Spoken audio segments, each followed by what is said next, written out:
जय हिंद दोस्तों। बिहार पुलिस सिपाही की परीक्षा के लिए आज आपका रिवीजन क्लास होगा, जिसमें साथियों जीके जीएस से टोटल 50 महत्वपूर्ण प्रश्नों का रिवीजन करेंगे। और साथियों आज आपको टारगेट दिया जाता है इस 50 क्वेश्चन में कम से कम आपको 40 क्वेश्चन के सही से आंसर करने हैं। तो साथियों आप सभी सेशन को बिना स्किप किए लास्ट तक पूरा ध्यानपूर्वक देखिए और अपना अपना स्कोर आप सभी को सेशन के लास्ट में कमेंट करके ज़रूर बताना है। तो चलिए फ्रेंड्स, रात के 8 बज चुके हैं, फटाफट से आप सभी लाइव में जुड़ जाइए। सभी फ्रेंड्स को गुड इवनिंग गुड इवनिंग। तो चलिए आज का पहला क्वेश्चन देखिए। उदयपुर वन्यजीव अभयारण्य कहाँ पर स्थित है? राजस्थान में, बिहार में, गुजरात में या फिर डी मध्य प्रदेश में? बिल्कुल आपको सोच समझकर आंसर करना है और प्रत्येक स्टूडेंट को नीचे लाइव चैट में अपना अपना आंसर देना है, जिससे आप सभी का प्रॉपर तरीके से रिवीजन भी हो सके। चलिए क्वेश्चन नंबर 1 के लिए आंसर बताइए। उदयपुर वन्यजीव अभयारण्य ये कहाँ पर स्थित है? तो साथियों क्वेश्चन नंबर 1 के लिए आंसर यहाँ पर जो भी बच्चे ऑप्शन बी बता रहे हैं उनका बिल्कुल सही जवाब है। बिहार के पश्चिमी चंपारण में उदयपुर वन्यजीव अभयारण्य याद रखिएगा। और बिहार के पश्चिमी चंपारण में ही वाल्मीकि अभयारण्य भी है, तो इसे भी ध्यान रखिए। अगला क्वेश्चन है, भारतीय राष्ट्रीय कांग्रेस के कौन से अधिवेशन के अध्यक्ष गांधी जी थे? चलिए क्वेश्चन नंबर 2 के लिए आप सभी आंसर बताइए। भारतीय राष्ट्रीय कांग्रेस के कौन से अधिवेशन के अध्यक्ष महात्मा गांधी जी थे? तो यहाँ पर जो भी बच्चे ऑप्शन सी बता रहे हैं उनका बिल्कुल सही जवाब है बेलगांव अधिवेशन। बेलगांव अधिवेशन जो है ये 1924 में हुआ था और ये बेलगांव कहाँ पड़ता है? तो कर्नाटक राज्य में। और इसी अधिवेशन की अध्यक्षता महात्मा गांधी जी ने किया था। चलिए आगे देखिए। सम्राट अशोक के पिता कौन थे? चलिए 3 के लिए आंसर बताइए। सम्राट अशोक के पिता कौन थे? तो साथियों यहाँ पर क्वेश्चन नंबर 3 के लिए आंसर हो जाएगा बिंदुसार, याद रखिएगा। और बिंदुसार के पिता कौन थे? चंद्रगुप्त मौर्य थे। और वृहदरथ कौन था? तो याद रखिएगा ये मौर्य वंश का आखिरी शासक था वृहदरथ। तीरंदाजी निम्न में से किस देश का राष्ट्रीय खेल का नाम है? यह क्वेश्चन ऑलरेडी सीएसबीसी द्वारा पूछा हुआ क्वेश्चन है, इस पर आप सभी स्टार मार्क कर लीजिए। तीरंदाजी किस देश का राष्ट्रीय खेल का नाम है? चलिए बिल्कुल सही आंसर दिए हैं भूटान देश। भूटान की राजधानी कहाँ पर है? थिम्पू है। और यहाँ के राष्ट्रीय खेल का नाम क्या है? तीरंदाजी। निम्नलिखित में कौन सा जैव निम्नीकरणीय है? चलिए 5 के लिए आंसर बताइए। निम्नलिखित में कौन सा जैव निम्नीकरणीय है?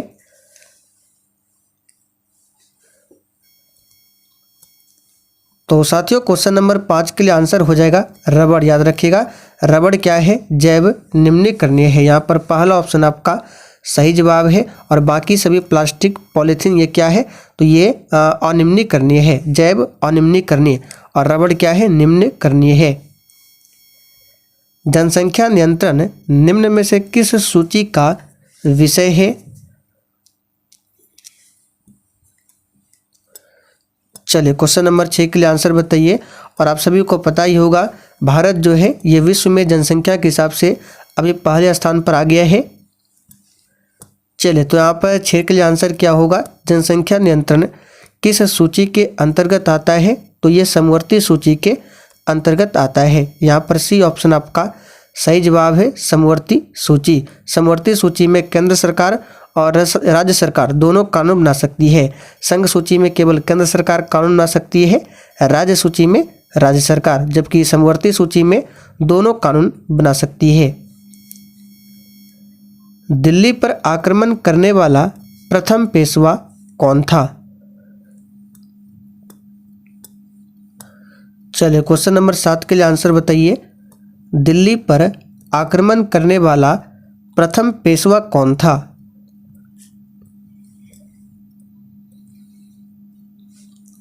तो साथियों यहाँ पर क्वेश्चन आंसर हो जाएगा बाजीराव प्रथम। याद रखिएगा कौन था? बाजीराव प्रथम। यहाँ पर पहला ऑप्शन आपका सही जवाब है। राष्ट्रीय महिला आयोग की प्रथम अध्यक्ष कौन थी? इस क्वेश्चन पर आप सभी स्टार मार्क कर लीजिए, एग्जाम के लिए इंपॉर्टेंट क्वेश्चन है। राष्ट्रीय महिला आयोग की प्रथम अध्यक्ष,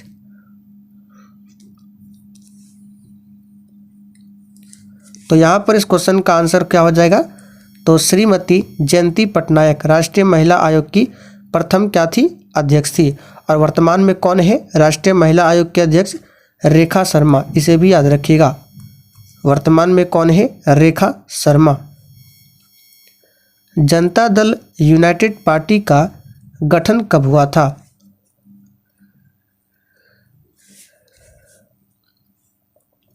तो यहाँ पर देखिए आपको ऑप्शन के अकॉर्डिंग चलना है। जनता दल यूनाइटेड पार्टी का गठन कब हुआ था?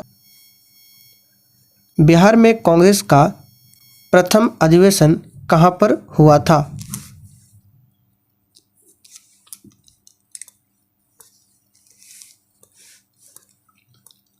तो साथियों बिहार में कांग्रेस का प्रथम अधिवेशन कहाँ पर हुआ था?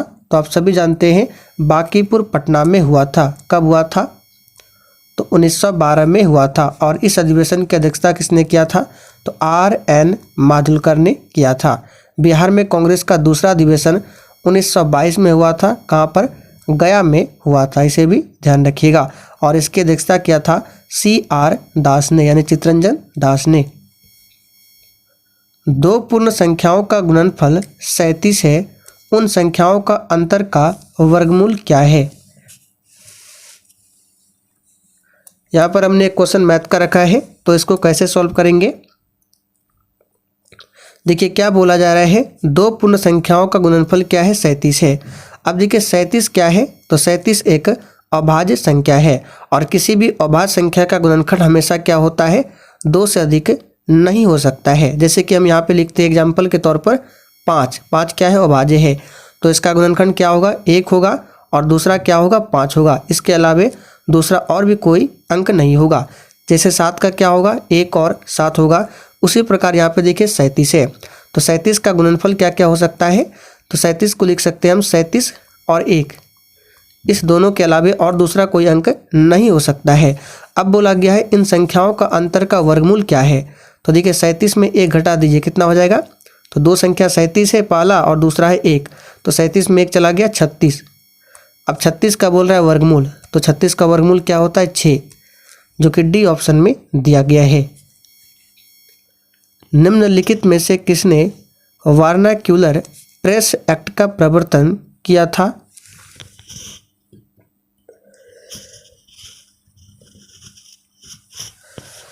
यहाँ से आपको 2 क्वेश्चन को ध्यान रखना है। वर्नाक्यूलर प्रेस एक्ट को लागू किसने किया था और रद्द किसने किया था? तो देखिए वर्नाक्यूलर प्रेस एक्ट को कब लाया गया था? तो 1878 में। कब लाया गया था? 1878 में। किसने लाया? तो लॉर्ड लिटन ने। और इसको निरस्त कब किया गया? तो 1882 में वर्नाक्यूलर प्रेस एक्ट को निरस्त किया गया। किसके समय में? तो लॉर्ड रिपन के समय में। लॉर्ड कर्जन के समय में 1905 में बंगाल का विभाजन हुआ था। हंटर कमीशन की रिपोर्ट में विकास पर विशेष जोर दिया गया, यानी हंटर कमीशन की रिपोर्ट जो था उसमें किसके विकास पर विशेष जोर दिया गया था? चलिए 13 के लिए आंसर बताइए। तो साथियों हंटर कमीशन की रिपोर्ट में याद रखिएगा प्राथमिक शिक्षा पर विशेष जोर दिया गया था। यहाँ पर देखिए सी ऑप्शन में है। सिंधु नदी अरब सागर में गिरती है, इसका उद्गम स्थल कहाँ पर है? यहाँ पे देखिए ये जो हंटर कमीशन है ये दूसरा है, और एक हंटर कमीशन है जो जालियांवाला बाग हत्याकांड की घटना हुई थी उसकी जांच के लिए, वो दूसरा था, और ये दूसरा है हंटर कमीशन। यहाँ पर इसका आंसर होगा प्राथमिक शिक्षा पर विशेष जोर दिया गया था। तो चलिए यहाँ पे 14 का आंसर क्या होगा? सिंधु नदी कहाँ पर गिरती है? अरब सागर में। अरब सागर कहाँ है? तो ये भारत का मैप है। तो देखिए अरब सागर ये है, इधर क्या है? बंगाल की खाड़ी। तो यहाँ पर सिंधु नदी गिरती है और इसका उद्गम कहाँ पर है? तो कैलाश हिमानी से। 28 फरवरी 2023 को विज्ञान दिवस मनाया गया, उसका थीम क्या था? तो यहाँ पर क्वेश्चन नंबर 15 के लिए आंसर क्या होगा? प्रत्येक वर्ष 28 फरवरी को विज्ञान दिवस मनाया जाता है और 2023 में जो फरवरी 28 को विज्ञान दिवस मनाया गया, थीम क्या था? तो थीम था वैश्विक कल्याण के लिए वैश्विक विज्ञान। लाल शैवाल ने कायिक जनन कैसे होता है? यानी लाल शैवाल में जो कायिक जनन होता है वो कैसे होता है, आपको बताना है। तो चलिए इसका आंसर बता देते हैं। विखंडन के माध्यम से होता है। सभी अम्लों में समान तत्व क्या है? जितने भी अम्ल होते हैं उसमें से एक तत्व समान होता है, वो क्या है आपको बताना है।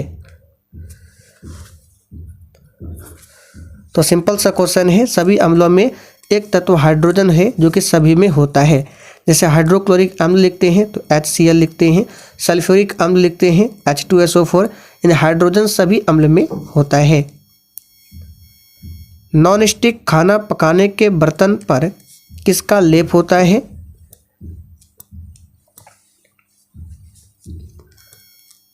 चलिए 18 के लिए आंसर बताइए। नॉन स्टिक खाना पकाने के बर्तन किससे लेपित होते हैं? तो याद रखिएगा टेफ्लॉन से। पौधों का विकास किससे प्रभावित होता है?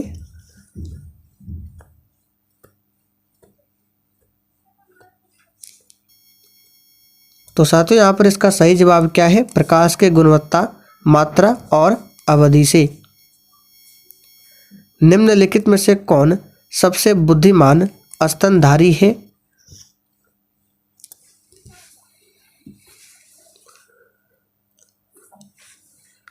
तो यहाँ पर आंसर कौन सा हो जाएगा? ये हो जाएगा डॉल्फिन। ये क्या है? सबसे बुद्धिमान स्तनधारी है।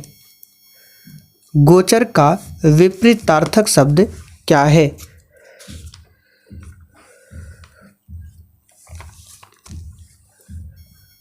तो साथियों गोचर का उल्टा क्या हो जाएगा? अगोचर। यहाँ पर देखिए फर्स्ट ऑप्शन में दिया हुआ है। उदय का विलोम क्या है?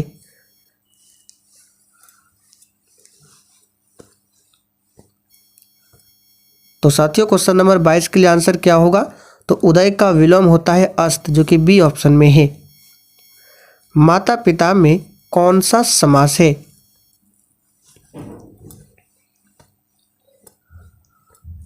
तो साथियों माता पिता में द्वंद्व समास है। यहाँ पर सी ऑप्शन आपका सही जवाब है। द्वंद्व समास में दोनों पद क्या होता है?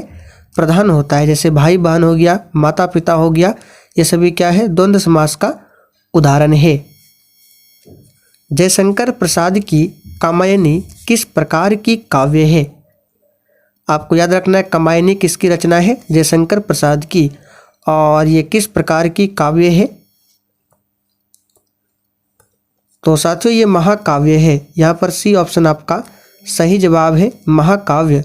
और जयशंकर प्रसाद की बात करें, यह छायावाद युग की कवि है। संस्कृति शब्द का विशेषण क्या है?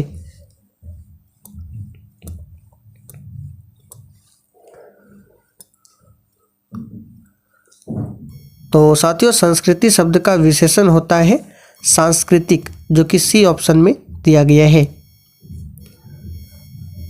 गंगा स्तुति कविता के कवि कौन है? चलिए बिल्कुल इसी टाइप के क्वेश्चन आपके एग्जाम में पूछे जाएंगे। आंसर कीजिए, गंगा स्तुति कविता के कवि कौन है?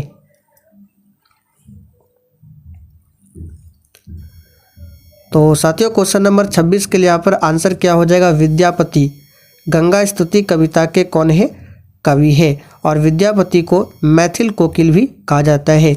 इनकी रचना याद रखिएगा कृतिलता। पूछा जाता है विद्यापति की रचना कौन कौन सी है? तो यहाँ पे बता देते हैं कृतिलता, कृतिलता। दूसरा है पदावली, ये सभी रचना जो है विद्यापति की रचना है। विद्यापति को मैथिल कोकिल भी कहा जाता है। जिसे जीता ना जा सके वाक्यांश के लिए एक शब्द क्या है?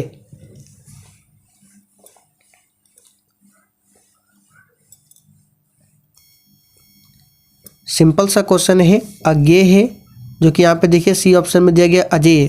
अज्ञेय नहीं होगा, अजेय, जिसे जीता ना जा सके। लिथियम नाभिक में कितने प्रोटॉन होते हैं?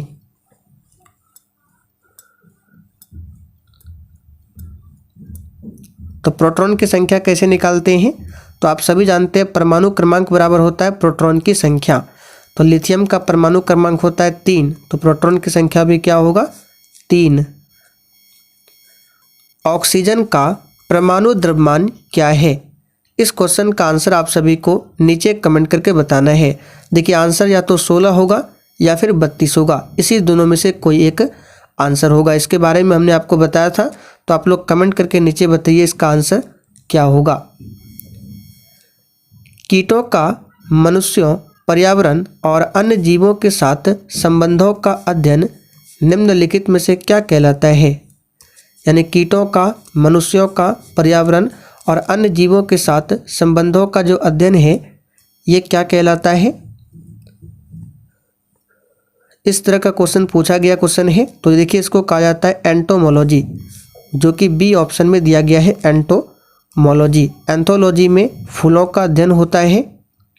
और ये माइकोलॉजी क्या है? तो कवक का अध्ययन है, कवकों का अध्ययन कहलाता है माइकोलॉजी। कवक को फंगस भी कहा जाता है। मच्छरों के द्वारा फैलने वाले रोग कौन कौन से हैं?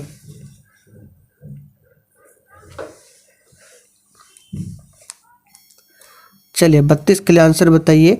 मच्छरों के द्वारा फैलने वाले रोग कौन कौन से हैं? तो यहाँ पर इसका आंसर क्या हो जाएगा? तो इसका आंसर देखिए हो जाएगा मच्छरों के द्वारा कौन कौन सा रोग फैलता है। तो देखिए मलेरिया हो गया, डेंगू हो गया, चिकनगुनिया, ये क्या है? मच्छरों से होने वाला रोग है। एक व्यक्ति के मसूड़ों से खून निकलता है, उसे थकान महसूस होती है, यह किस रोग का लक्षण है?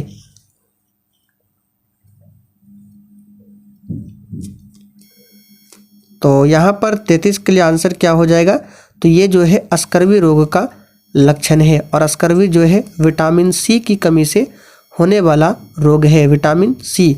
और विटामिन सी का रासायनिक नाम होता है ascorbic acid. Beriberi vitamin B की कमी से होने वाला रोग है। रतौंधी विटामिन ए की कमी से, रिकेट्स विटामिन डी की कमी से होता है। निम्नलिखित में से कौन सी बीमारी रुके हुए पानी से हो सकती है?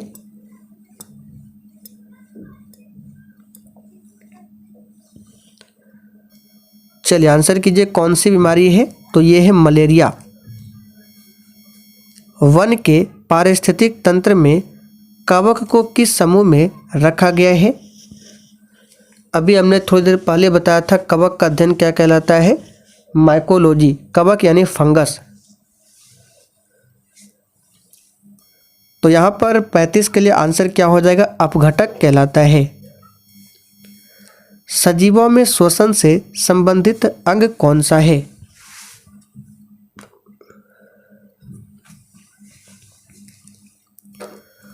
तो साथियों सजीवों में श्वसन से संबंधित अंग कौन कौन सा हो जाएगा?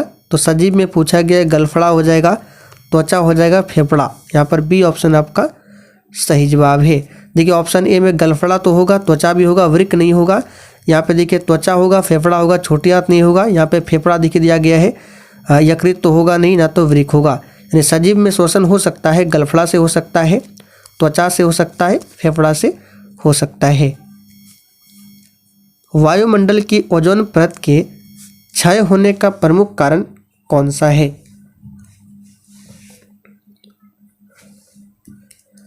तो ओजोन परत किस मंडल में पाया जाता है? समताप मंडल में। इसका अनुसूत्र होता है O3। और विश्व ओजोन दिवस प्रत्येक वर्ष 16 सितंबर को मनाया जाता है। ओजोन परत की मोटाई को किससे मापा जाता है? डॉप्सन इकाई से। तो ओजोन परत के क्षय होने का प्रमुख कारण जो है ये हो जाएगा आपका CFC यानी क्लोरोफ्लोरोकार्बन। निम्नलिखित में से किसमें कार्बन की प्रतिशत मात्रा सबसे कम होती है?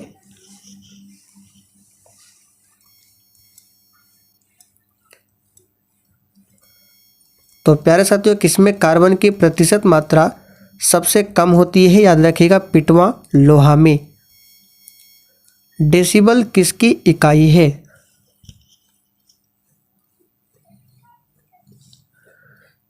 चलिए आंसर बताइए, डेसिबल किसकी इकाई है? तो साथियों ध्यान दीजिए, यहाँ पर डेसिबल जो है ये ध्वनि तीव्रता की इकाई है। खाद्य परिरक्षक में प्रयुक्त होने वाला अम्ल कौन सा है?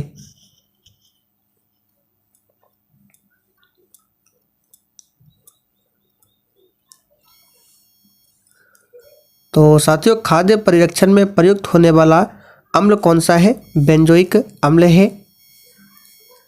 साधारणतः खाने में प्रयुक्त होने वाला नमक जो कि सोडियम क्लोराइड है, बेकिंग सोडा क्या होता है?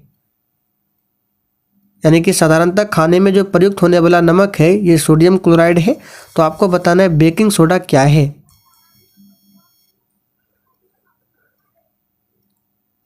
राइट आंसर है सोडियम बाइकार्बोनेट। याद रखिएगा, सोडियम बाइकार्बोनेट, इसका फॉर्मूला होता है NaHCO3। इसे खाने वाला सोडा भी कहा जाता है। और एक होता है सोडियम कार्बोनेट Na2CO3, यह है सोडियम कार्बोनेट। नींबू के रस में pH का अनुमान कितना होता है? यानी नींबू का रस का जो pH होता है ये आपको अनुमानतः बताना है कितना होता है। तो ऐसे तो नींबू के रस का pH मान 2 से 3 होता है, तो यहाँ पे कौन सा हो जाएगा? 7 से अधिक होगा, 7 से कम होगा, या फिर 7 के बराबर? तो आप सभी जानते हैं 7 से कम होगा, क्योंकि नींबू में जो होता है अम्ल होता है, तो अम्ल का pH मान वो 7 से कम ही होता है। 7 के बराबर न्यूट्रल होता है और 7 से अधिक होता है तो वो क्षार हो जाता है। तो नींबू में कौन सा हो जाएगा? 7 से कम हो जाएगा। भारतीय संविधान के निम्नलिखित अनुच्छेदों में से कौन सा समान नागरिक संहिता से संबंधित है?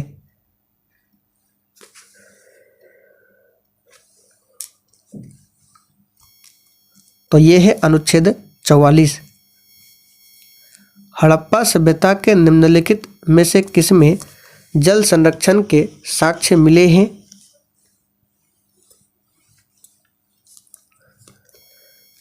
तो किसमें मिले हैं साक्ष्य? तो ये मिले हैं धौलावीरा से। धौलावीरा कहाँ पर है? गुजरात में है, याद रखिएगा। लोथल भी गुजरात में है, कालीबंगा राजस्थान में है, मोहनजोदड़ो पाकिस्तान में है। मुंगेर निम्नलिखित में से किसकी राजधानी थी? और देखिए साथियों, जिन्होंने अभी तक सेशन को लाइक नहीं किया है तो प्लीज़ आप सभी से रिक्वेस्ट है, आप सभी सेशन को साथ में लाइक करते चलिए। तो मुंगेर किसकी राजधानी थी? तो याद रखिएगा, मीर कासिम की राजधानी। और मीर कासिम ने राजधानी को मुर्शिदाबाद से मुंगेर लाया था। इन्होंने ही राजधानी को मुर्शिदाबाद से कहाँ लाया था? मुंगेर। भगवान बुद्ध का जन्म लुम्बिनी में हुआ था, तो वर्तमान में लुम्बिनी कहाँ पर है?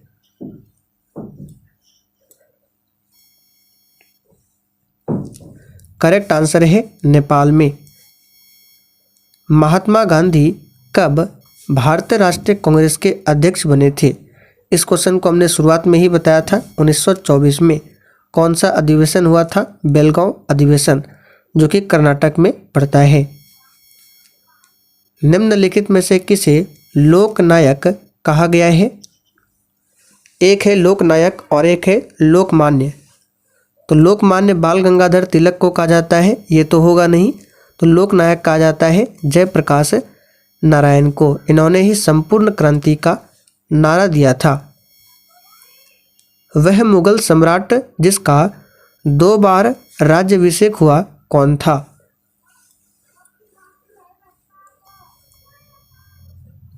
सिंपल सा क्वेश्चन है, औरंगजेब।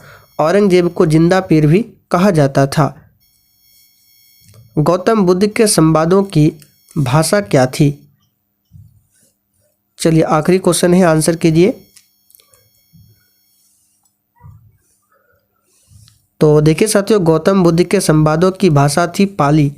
यहाँ पर बी ऑप्शन आपका सही जवाब है। इन्होंने सबसे अधिक उपदेश कहाँ पर दिया था? श्रावस्ती में। कहाँ पर? श्रावस्ती में सबसे अधिक उपदेश दिया था। और सबसे पहला उपदेश कहाँ पर दिया था? तो सारनाथ में। सारनाथ में इन्होंने सबसे पहला उपदेश दिया था और सबसे अधिक दिया था श्रावस्ती में। तो चलिए साथियों, आज के लिए इतना ही। अब आप लोग कमेंट करके बताइए ईमानदारी पूर्वक आपने आज के इस 50 क्वेश्चन में कितने क्वेश्चन के सही सही आंसर किए हैं।